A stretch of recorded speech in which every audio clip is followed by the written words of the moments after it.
Une plongée dans le rouge et un secteur bancaire en panique qui ravive les pires souvenirs de krachs boursiers. Alors pourrait-on assister à une contagion? Le CAC 40, comme les autres bourses européennes, dévisse, mais c'est surtout le secteur bancaire qui inquiète.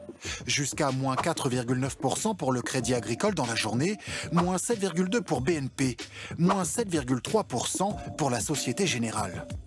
Un coup de stress qui pousse le ministre de l'économie à rassurer en anglais Calm down. Calm down. Et en français. Je le redis, il n'existe pas de risque spécifique pour la France. Mais ce tsunami aux États-Unis entraîne une vague de doute dans le monde entier. Car il n'y a pas qu'à Washington que la Banque centrale a augmenté ses taux. En Europe aussi. Pour les banques, cela coûte donc très cher d'emprunter. C'est cela qui les met en danger. Toutes les problématiques aujourd'hui est de savoir quelle est la sensibilité de telle ou telle banque à cette remontée des taux et l'impact que cela peut avoir. Des banques fragilisées, est-ce que cela ravive le spectre de 2008 ?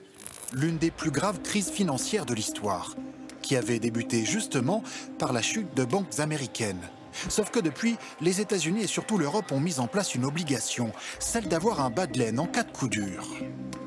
C'est d'avoir un peu plus de fonds propres, c'est-à-dire un peu plus de capacité à absorber des pertes, et à leur actif, d'avoir un peu plus de titres liquides qu'elles pourraient revendre facilement en cas de difficulté. Si la faillite d'une banque survenait, les clients sont-ils protégés? Oui, les placements sont assurés jusqu'à 100 000 € par personne. Et même 500 000 déposés de manière exceptionnelle il y a moins de 3 mois, à la suite d'une vente de logement par exemple. Aux États-Unis, le gouvernement a décidé d'aller plus loin, garantir l'intégralité des dépôts, sans plafond.